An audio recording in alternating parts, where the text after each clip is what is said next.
அனைவருக்கும் வணக்கம். எங்கும் நிறைந்திருக்கும் குருவினர்களோடும் திருவினர்களோடும் அட்சலக்கண பத்தேஜோட ஸ்ரீ குரு சிவகாசி காளிமுத்து. நம்மள பல பேருக்கு கொஞ்சம் கொஞ்சமாக குருவி சேர்த்த மாதிரி பணத்தை சேர்த்து வச்சுருப்போம். அந்த பணத்தை கொண்டு போய் ஒரு தங்கப் பொருளாகவோ வெள்ளி பொருளாகவோ வைரப் பொருளாக வாங்க முற்படும் பொழுது நமக்கு திடீர்னு ஒரு எண்ணங்கள் வரும். இந்த தங்கத்தில் வாங்கலாமா, வெள்ளியில் வாங்கலாமா, வைரத்தில் வாங்கலாமா? நம்மகிட்ட ஒரு சிறு சேமிப்பு இருக்குது. இதை எப்படி வாங்கினா நம்மளுக்கு நம்மளோட வாழ்க்கை நிலை பெரிய அளவுக்கு முன்னேறும், எது நம்மளுக்கு பயன்படும் அப்படிங்கிற எண்ணங்கள் வரும். சரிங்களா? அப்படி இருக்கிறப்ப ஒரு நண்பன் சரிங்களா நம்மகிட்ட ஃபோன் பண்ணி கேட்குறாங்க. நான் ஒரு நகைச்சீட்டு அப்படிங்கிறத எங்கள் உள்ளூரில் நான் போட்டு வச்சுருக்கிறேன்.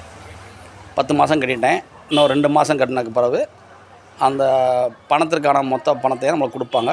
அது நம்ம தங்கமாக வாங்கிக்கலாம், தங்கப் பொருளாக வாங்கிக்கலாம், வைரப் பொருளாக வாங்கிக்கலாம். அது ஒரு நகை கடை. சரிங்களா? அப்போனா உங்களுக்கு எது வேணுமோ வாங்கிக்கலாம் 2 மாதம் கழிச்சுங்கிறாங்க. அப்போனா நான் தங்க மோதிரம் வாங்கலாமா, இல்லை தங்க மோதிரத்தில் வைரக்கல் பதித்த ஒரு மோதிரம் வாங்கலாமா? எனக்கு ரொம்ப நாளாக வைரக்கல் பச்சை மோதிரம் வாங்கணும்னு ஆசைப்பட்றேன்.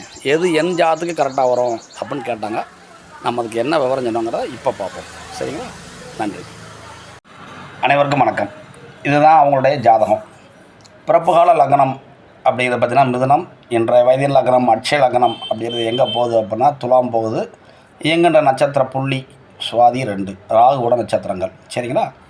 ராகு பகவான் எங்கே இருக்காங்க? இந்த அட்சய லக்னத்துக்கு 8ஆம் இடத்துல இருக்கிறாங்க. சரிங்களா? அப்படின்னா லக்னாதிபதி அப்படிங்கிறவர் யாருன்னா 1-8க்கு ஆதிபத்தியம் பெற்ற சுக்கிரன் 3ஆம் வீட்டில் இருக்கிறாங்க. சரிங்களா? 8ஆம் அதிபதியாக இருக்கிற சுக்கிரன் 3ஆம் வீட்டில் இருக்கிறாங்க. இதே நேரத்தில் 3-6க்கு ஆதிபத்தியம் பெற்ற குரு 3ஆம் வீட்டில் இருக்கிறாங்க. அப்போனா இவங்களுடைய கேள்வி என்ன அப்படின்னா 2 மாதம் கழித்து வார்த்தையை நல்லா கவனிச்சுட்டே வாங்க. 2 மாதங்கள் கழித்து ஒரு மோதிரம் வாங்க போகிறேன். சரிங்களா? நகைக்கடையில் போய் நகைச்சீட்டு நான் போட்டிருக்கேன், வாங்க போகிறேன். அதில் நான் வைரக்கல் பதித்தது வாங்கலாம்னு நினைக்கிறேன் அப்படிங்கிறாங்க. அப்படின்னா வைரக்கல் வைரம் அப்படின்னோம்னா நம்மளோட சுக்கிரன் அப்படின்னு எடுத்துக்கணும். சரிங்களா? தங்கம் அப்படின்னா குருன்னு எடுத்துக்கணும். இது 3ஆம் வீட்டில் இருக்கிறாங்க. 3 அப்படின்னா கழுத்தில் போடுறது, கை விரல்களில் போடுற அணிகலன்கள் அப்படின்னு எடுத்துக்கோங்க. சரிங்களா? 3ஆம் பாவம். அப்போனா இங்கே குருவும் இருக்கிறாரு, சுக்கிரன் இருக்கார். அப்போனா அவங்களோட கேள்வி கரெக்டாக வருது. அவங்களுக்கு அந்த 2 ஆசையுமே எழுகின்றது. அப்போனா எது பெஸ்ட்டாக இருக்கும் அப்படின்னு நம்ம பார்க்குறப்ப இவங்க நிற்கிறது தனுசு வீடு. குரு என்ன சாரத்தில் நிற்கிறாங்க அப்படின்னோம்னா சுக்கிரனுடைய சாரத்தில் நிற்கிறார். குருவுக்கு உயிர் கொடுத்தது யார் அப்படின்னா சுக்கிரன். பார்த்திங்களா? குரு நின்ற சாரம் புராடம் 2. ஆனால் சுக்கிரன் நின்றது மூலம் சாரம், கேதுவோட சாரம். சரிங்களா? அப்போனா இவங்க வைரம் சம்பந்தமான உபகரணங்கள் வாங்கும் பொழுது அது உங்களுக்கு நீடித்த காலம் உழைக்காது அப்படிங்கிற தன்மை இருக்குது, வைரம் சம்பந்தமான பொருள்கள். ஆனால் தங்கம் சம்பந்தமான பொருள்கள் உங்களுக்கு நிலச்சி நிற்கும் அப்படின்னு உண்டு. இதுதான் இந்த குருவும் சுக்கிரனும் உணர்த்துகிற விதம். 8ஆம் இருக்கின்ற நம்மளுடைய சுக்கிரன் 3ஆம் வீட்டில் இருக்கிறனாலையும் நம்மளுக்கு இங்கே என்ன ஆகிடும் அப்படின்னோம்னா தொலைத்தல் அப்படிங்கிற தன்மை வரும். அப்போனா இவங்க தங்க மோதிரத்தில் வைரக்கல் பதித்த மோதிரம் போட்டிருந்தாங்கன்னா கையில் மோதிரம் இருக்கும், அந்த வைரக்கல் மட்டும் கலண்டு கீழே விழுந்துடும். நிறைய பேர் பார்த்துருப்போம்ல, கல் பதிச்சிருப்பாங்க, ஏதோ ஒரு சின்ன இடத்துல ஏதோ ஒரு தட்டிடுச்சு அப்படின்னா அது கீழே உருண்டு விழுந்துடும். அப்புறம் வைரத்தை தேடிக்கிட்டு இருக்கணும், சின்ன பொருளாக இருக்கும். சரிங்களா? அப்படி இருக்கனால நம்ம என்ன சொல்கிறோம்னா கோச்சாரத்தில் இன்றைக்கி தேதிக்கு குரு பகவான் அப்படிங்கிறவங்க எங்கே இருக்கிறாங்கன்னா இந்த கடகத்தில் இருக்காங்க, அதிசாரமாக வந்திருக்காங்க. இவங்க டிசம்பர் மாதம் வரைக்கும் இருக்கிறாங்க. ஜனவரி வாக்கில் இங்கே வந்துடுறாங்க. அதாவது தன் நிலையை உணர்ந்து மிதுனத்துக்கு வந்துடுறாங்க. சரிங்களா? அப்போனா கோச்சாரத்தில் இருக்கிற பாக்கியத்தில் இருக்கிற நம்மளுடைய குருபவனுடைய பார்வை இந்த 3ஆம் வீட்டை பார்க்குறனாலையும், இந்த 6க்கு ஆதிபத்தியம் பெற்ற குரு பகவான் 3ஆம் வீட்டிலே இருக்கிறனாலையும் இவங்க 2 மாதம் கழித்து வாங்க போகிறேன்னு சொல்கிறாங்க. அப்படி வாங்கும்பொழுது இவங்களுடைய தன்மைகள் பிரபஞ்சத்தால் எப்படி இயக்கப்படும்னா கை விரல்களில் அணிகின்ற பியூர் தங்கம் மோதிரம் தான் வாங்கறதுக்கான பிராப்தம் உண்டு. சரிங்களா? இன்றைக்கி கோச்சாரத்தில் சுக்கிரன் அப்படிங்கிறவர் இங்கே போய்கிட்டு இருக்கிறாங்க, எங்கள் நம்மளுடைய துலாம் வீட்டில் வந்திருக்கிறாங்க. அதனால் இவங்களோட எண்ணங்கள் அந்த வைரம் சம்பந்தமான எண்ணங்களாக வருது. இந்த சுக்கிரனும் 2 மாதம் அப்படிங்கிறப்ப இங்கேருந்து ஆண்டு இங்கே வந்துடுவார். அப்படின்னா இவங்களுக்கு வைரக்கல் பதித்த மோதிரம் வாங்கவும் பிராப்தம் உண்டு, தனித்த தங்க மோதிரம் பிறக்கும் பிராப்தம் உண்டு. ஆனால் வைரக்கல் பதித்த மோதிரம் வாங்கும்பொழுது அது தொலைவதற்கு பிராப்தம் உண்டு அந்த கல். ஏன்னா 8ஆம் அதிபதியே சுக்கிரன் தான்.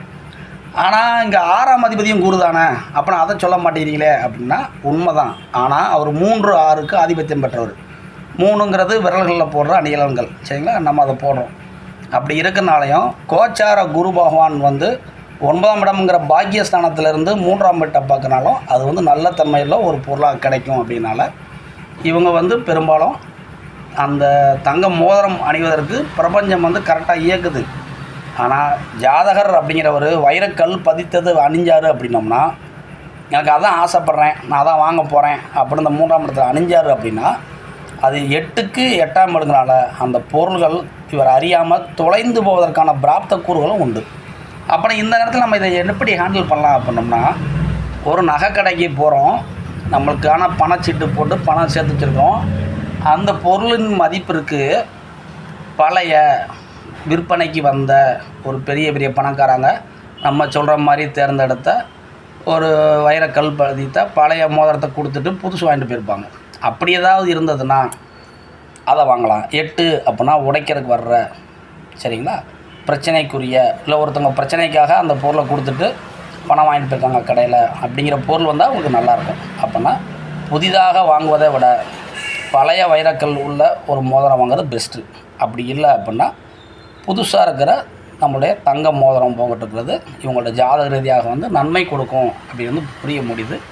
அப்போ நம்ம என்னுடைய பரிந்துரை என்ன அப்படின்னா, வைரக்கல் பதித்த மோதிரத்தை விட தங்க மோதிரம் அப்படின்னு வந்து உங்களுக்கு பெஸ்ட்டாக இருக்கும், உங்களுக்கு வாழ்க்கைக்கு பயன்படும் அப்படின்னு நம்ம வந்து சொல்லியிருக்கோம்.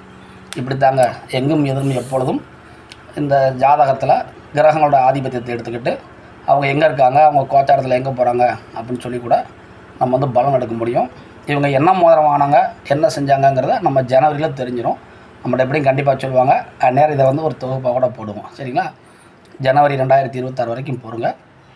இந்த 3, 6க்கு ஆதிபத்தியம் பெற்ற குருவாக இருந்து 9ஆம் வீட்டில் இருந்து இந்த 3 பார்க்குறனால இவங்க எந்த ஒரு தங்க பொருள் வாங்கினாலும் சின்னதாக கடன் வரும். இவங்க கட்டினா மட்டும் காணாது, செய்குலி காணல, சேதாரத்துக்கு காணல, ஒரு 500 கொடுங்க, 1000 கொடுங்க அப்படின்னு பணம் வந்து எக்ஸ்ட்ரா கேட்பாங்க. அந்நேரம் பணம் காணாது. தெரிஞ்சவங்கள்ட்ட கடன் வாங்கணுங்கிற தன்மை உண்டாகும். ஏன்னா 6ஆம் ஆதிபத்தியம் பெற்ற குரு கோச்சாரத்தில் 9ஆம் வீட்டிலேருந்து 3 பார்ப்பார். அப்புறம் எந்த அணிகலன்கள் வாங்குறதா இருந்தாலும் இவங்க வந்து கடன் படணுங்கிற தன்மை உண்டு அப்படின்னு வந்து சொல்லியிருக்கோம், சரிங்களா. அனைவருக்கும் நன்றி. வாழ்க வளமுடன். நன்றி.